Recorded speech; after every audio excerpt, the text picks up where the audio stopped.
উপায় নেই, কিন্তু বাংলাদেশের ক্যারেক্টারটা চেঞ্জ হয়নি। এখন কিন্তু বাংলাদেশের ক্যারেক্টারটা চেঞ্জ হয়ে যেতে পারে। সেই ক্ষেত্রে যেমন আওয়ামী লীগ ব্যান, তো ভোটের ডিসিশনগুলো তো আওয়ামী লীগের ভোটাররাই ডিসাইড করবে। এখন একটি দল যখন আওয়ামী লীগের ভোট পাবে, সে অপ্রত্যাশিত আসন পাবে।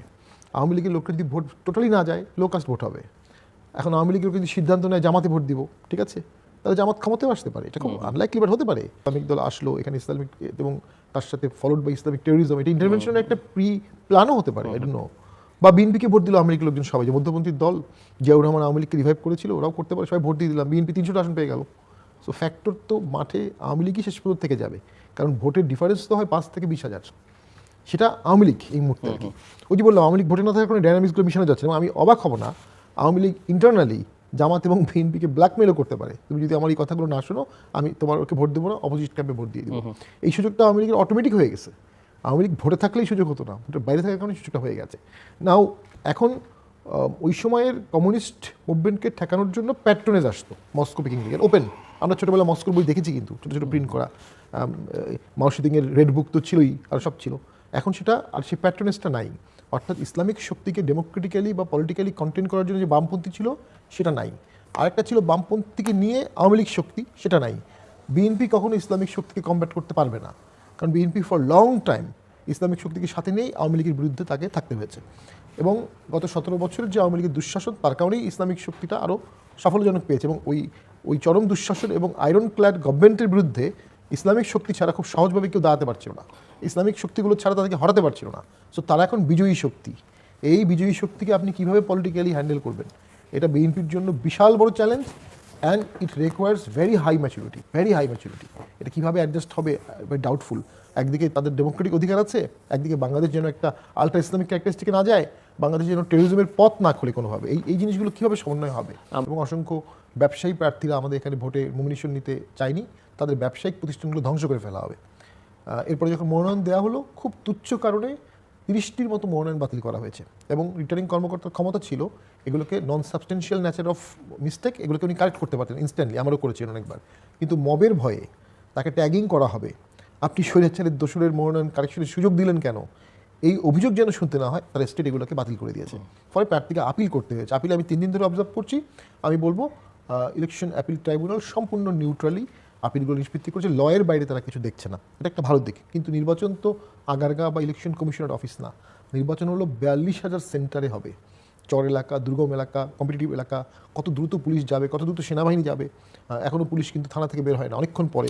যদিও ক্যাম্পেইন শুরু হয়নি, কিন্তু আপনাদের প্রার্থীরা যারা অ্যাসপিরেন্ট বা যারা মনোনয়ন, তারা কি এলাকায় গণসংযোগ করতে পারছেন? কিছু কিছু প্রার্থী কিছু কিছু জায়গায় করতে পারছেন, বাধার সম্মুখীন হচ্ছেন এখনো হয়নি। বা বগুড়ায় আমাদের পার্টি অফিস দখল করেছে, জুলাই ঐক্য নামে একটি সংগঠনের কিছু সন্ত্রাসীরা এটা দখল করে, সেখানে এগুলো যদি উৎসাহিত করা হয় তাহলে আমি মনে করি ভোটের পরিবেশ নষ্ট হবে। তো সেটি একটি আছে। আরেকটি হচ্ছে গণভোটের ক্ষেত্রে যে প্রবলেম হচ্ছে, প্রশ্নটি এত কঠিন, এত বড়, এটা ভোটাররা পড়ে ভোট দিবে, এই সময়টা কিন্তু ভোটকে ডিস্টার্ব করবে। কারণ যখন সময় বেশি লাগবে, পিছন থেকে অনেকে চলে যাবে, তো লাইনে আর থাকবে না, কিউ আপ থাকবে না। সেটা কী করে সরকার সমাধান করবে? আরও বেশি লোক নিয়োগ করা উচিত ছিল, আরও বেশি প্রম্পট করা উচিত ছিল, স্পেরাইজ কোনো উপায় নাই। এবং এই ধরনের সময় লাগার ভোটে কিন্তু ভারত বাংলাদেশ রিলেশন এই মুহূর্তে সবচেয়ে খারাপ, কোনো সন্দেহ নেই। তো ভারত ক্যাটাগরিক্যালি বলেছে তারা একটা নির্বাচিত সরকারের সাথে রিলেশন করবে। সেটা বিএনপি হলে তাদের কোনো আপত্তি থাকার কোনো কারণ দেখি না আমি, জামাত হলেও নাই। তো অবশ্যই জামাতের থেকে বিএনপিকে তারা কমফোর্টেবল মনে করবে নানা কারণে। গত 14-15 মাসে আমি যেটা দেখেছি, এসকেলেশন অফ টেনশন, মানে ওখানে গালি দিলে এখানে গালি দিতে হবে, ওখানে গালি দিচ্ছে সাংবাদিক আর এখানে গালি দিচ্ছে সরকারের কাছের লোকজন। যারা গালি দিচ্ছে তারা আবার ইউনূস স্যারের সাথে বসছে, ছবি তুলছে। ওখানে মোস্তাফিজকে অন্যায়ভাবে বের করে দেওয়া হলো, সেটা ওদের দেশে একটা আভ্যন্তরীণ বিষয়, আভ্যন্তরীণ লিগ। এবং মোস্তাফিজের সাথে ওই আইপিএলের চুক্তিটা ব্যক্তিগত, কন্ট্রাকচুয়াল, মানিটারি। ওখানে মোস্তাফিজকে যদি বের করে দেওয়া হয়, সে ক্লেম করতে পারে আমি আরও 5টা খেলতাম, আমি 5টা খেলার এত টাকা পাবো, সাথে অসম্মানটাও বলতে পারে। কিন্তু ওরা বলছে আভ্যন্তরীণ পরিবেশের কারণে। এটার মধ্যেও ওই যে বললাম একটা বড় ম্যাচুরিটি লাগবে। ভারতের দালাল না, কিন্তু ভারতের মর্যাদাপূর্ণ বন্ধুত্বের একটা স্কিম বের করতে হবে। এখন সমস্যাটা হচ্ছে, আপনি ভারতের বন্ধুত্বের কথা বললেই আপনাকে ভারতের দালাল বলা হবে। আবার যারা নিজেদেরকে চরম ভারত বিরোধী বলে, সবার আগে ভারতের সাথে বন্ধুত্ব করতে তারাই চলে যায় ক্ষমতায় যাওয়ার জন্য।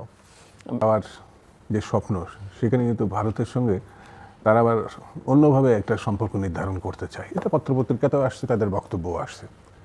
এই ডাবল স্ট্যান্ডার্ডের পলিটিক্সটাই আমাদের সবথেকে মারাত্মক। আমরা বিশ্বাস করি এক, কাজ করি আরেক।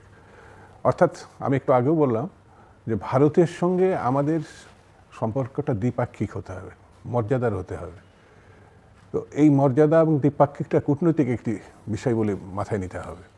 আমি খুব সাধারণ একটি নির্বাচনী বক্তব্যকে যদি মনে করি, আমাদের দেশের আর ওই দেশের ভিতরে একটা পার্থক্য আছে। ওরা যেমন হিন্দুইজম নির্ভর একটা সরকার চলছে, এই যে বিজেপি, যেটাকে আমি হিন্দু জামাত বলি সাধারণত। আর আমাদের এখানে যে এন্টি ইন্ডিয়ান যে বক্তব্য, সেখানে ভোটের মাত্রা, যারা ভোট করেন সেখানে আমাদের বিশেষ করে সীমান্তবর্তী ঘেঁষা যেসব জেলাগুলো, সেখানে এই জিনিসগুলো কাজ করে। ভারত এবং বাংলাদেশের সম্পর্ক আমি মনে করি অবশ্যই দ্বিপাক্ষিক হতে হবে, সমমর্যাদার ভিত্তিতে হতে হবে, এটা একটা দিক। আর গণতান্ত্রিক সরকারের দৃষ্টিভঙ্গি সাম্প্রদায়িক মানে সরকারের দৃষ্টিভঙ্গি এক হবে না। তো সেটা হচ্ছে কেমন, বিএনপি একটি মধ্যপন্থী দল, স্বাভাবিক কারণ বিএনপি যখন ক্ষমতায় আসবে তার একটা ঝুঁকি থাকবে এই কারণে যে এই যে গণঅভ্যুত্থানের সাম্প্রদায়িকতা যে উত্থান, আপনি যেভাবেই কাজ করতে যান না কেন আপনার পিছিয়ে একটা সিল মেরে দেওয়ার প্রবণতা কাজ করবে। কিন্তু আলটিমেট কিছু কিছু ক্ষেত্রে আপনাকে ঝুঁকি নিয়েই কাজ করতে হবে। সেই ঝুঁকি নিয়ে কাজ করতে যদি আমরা ব্যর্থ হই, যেমন মোস্তাফিজ ইস্যুতে নো ডাউট ভারত ভয়ঙ্কর একটা অপমানজনক পরিস্থিতি বা তার সঙ্গে যে ব্যবহার করছে, এটা কোনোভাবেই গ্রহণযোগ্য না। তার জন্য আমি বিশ্বকাপ খেলবো কি খেলবো না, এটার সঙ্গে ওটা যুক্ত করব কি না, এবং সম্পূর্ণ মুখ দেখা দেখিটাও বন্ধ করে ফেলবো কি না, এই সবগুলো কিন্তু মানে আপনাকে বর্তমান বাস্তবতায় ভাবতে হবে। আপনি যদি এখন একটা ছেড়ে আরেকটা চলে যান তাহলে যেমন বিপদ আছে, আবার যদি ছাড় না দেন তাহলেও বিপদ আছে। তো স্বাভাবিক কারণ আমার কাছে যেটা মনে হয়েছে, ব্যক্তিগতভাবে মনে করি যে আমাদের অর্থনৈতিক বিবেচনাটা প্রাধান্য দিতে হবে। আমাদের এখানে একটা বড় সেকশন 40 থেকে 50 লক্ষ বেকার সমস্যা আছে, এটা আপনাকে মাথায় রাখতে হবে। বাস্তবতার নিরিখে আইন শৃঙ্খলা পরিস্থিতি এখন যে কোনো সময়ের মধ্যে এটি ঝুঁকিপূর্ণ, অথচ সব থেকে বাংলাদেশের বড় কাজটি নির্বাচন, সেটা আমরা একেবারে কাছে চলে এসেছি। এখন অস্ত্র উদ্ধার হয়নি, অপরাধীদের শুধু অস্ত্র উদ্ধারের কথা বলবো না, সীমাহীন যে লুটপাট, সেটা একটা পক্ষ হাতে আছে, যে টাকাও আপনি উল্লেখ করার মতো কোনো ঘটনা আমার দৃষ্টিতে আসে নাই। আর নামে বেনামে আমি নিজে জানি এমন অস্ত্র মানে লাইসেন্সকৃত আছে, সে স্বাভাবিক অবস্থায় এই লাইসেন্স পাওয়ার মিনিমাম তার যোগ্যতা নেই, কিন্তু তার হাতে কিন্তু আমরা অস্ত্র গত সরকার দিয়ে দিছে। তো এমন একটি পরিস্থিতিতে ভালো একটি নির্বাচন আমরা প্রত্যাশা করছি, ঝুঁকি থাকছে, কিন্তু এই ঝুঁকির মধ্য দিয়েই কিন্তু এই কাজ আমাদের করতে হবে। অর্থাৎ একটি গণতন্ত্রের উত্তরণের জন্যে যত সহজ স্বাভাবিক পথগুলো ছিল সেগুলো কোনোটা না থাকলেও আপনাকে ওই কাজটা করতে হচ্ছে। সেই জন্য আমাদের বিকল্প তো খুব একটা বেশি নাই সব কিছু মধ্য দিয়ে। তবে এই ক্ষেত্রে সকল রাজনৈতিক দল, প্রশাসন, আইন শৃঙ্খলা বাহিনী একটা জায়গায় যদি এসে না দাঁড়াতে পারে তাহলে কাজটা করা কঠিন হবে, এটা আমার কাছে মনে হয়েছে। সেই কঠিনের উত্তরণের জন্য গণতান্ত্রিক শক্তিকে অ্যাকশন আরেকজনের যদি বিরুদ্ধে লাগিয়ে দেওয়া, তাহলে পরে এখান থেকে উত্তরণ হওয়ার সম্ভাবনা নাই। যেমন জামাত ইসলাম বা জাতীয় পার্টি বা আওয়ামী লীগ বা কমিউনিস্ট পার্টি, তাদের এক একটা দর্শন, লক্ষ্য, তাদের আদর্শ নিয়ে তো তারা চলবে, কিন্তু আমার পছন্দ না বলে আমি অন্যকে কাজ করতে দিব না, রাস্তায় নামতে দিব না। যদি আমি মনে করি সে খারাপ, যেমন আমি বলে দিই আওয়ামী লীগের সঙ্গে জাতীয় পার্টি ছিল, আওয়ামী লীগকে এই দেশে পতন ঘটেছে, তাহলে এই দেশের জনগণ তো জাতীয় পার্টিকে ভালো দৃষ্টিতে দেখবো না, বিবেচনাটা হচ্ছে সে ভোট পাবে না, তাই তো? তা আমি তাহলে ভোটের দাঁড়াতেই দিলাম না, তা দায়টা আমি কাঁধে নিলাম, তো দায়টা আমি কাঁধে নিলাম, আমি দাঁড়াতে দেবো না। আর দাঁড়িয়ে যদি সে হেরে যায়, দায়িত্ব তার, মানুষ ভোট দেয়নি।